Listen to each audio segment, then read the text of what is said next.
ये बात जो है स्टेट गवर्नमेंट के किसी विधायक से कभी आप पूछते हैं तो वो अडानी के अलावा जो है कोई और चीज़ दिखाई देता है?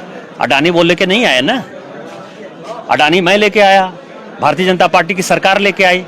गौतम अडानी को कोई सपना तो नहीं हो गया था गोड्डा आने के लिए, या गोड्डा में कोई ऐसा सिचुएशन तो था नहीं कि जमीन बड़ा सस्ता मिल रहा था, या यहाँ कोयला उसको मिल रहा है, या यहाँ उसको पानी मिल रहा था।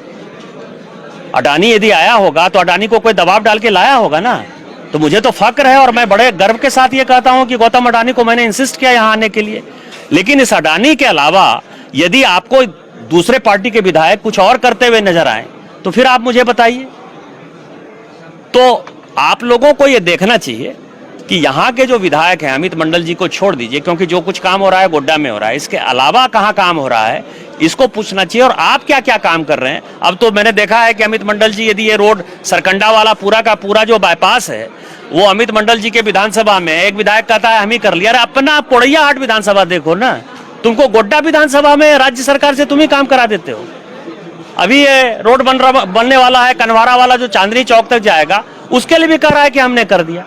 उसके लिए भी यहाँ का जिलाध्यक्ष, मैंने सुना कि दूसरे पार्टी का जो जिलाध्यक्ष है वो कहता है कि हम ही कठौन वाला रोड पूरा कर दिया। तो हमारा विधायक जो है तो अपना काम तो कर नहीं पा रहे हो।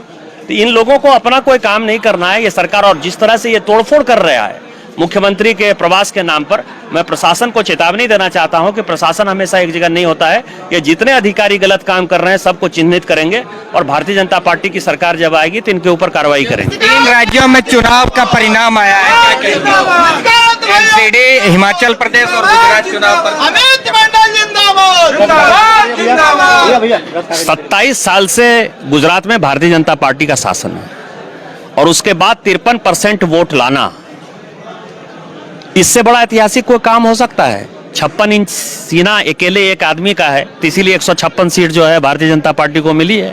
2 राज्य में तो और दूसरा जो राज्य है मैं उस पर भी आता हूं, एमसीडी में पिछले 15 साल से भारतीय जनता पार्टी काबिज है, 15 साल से।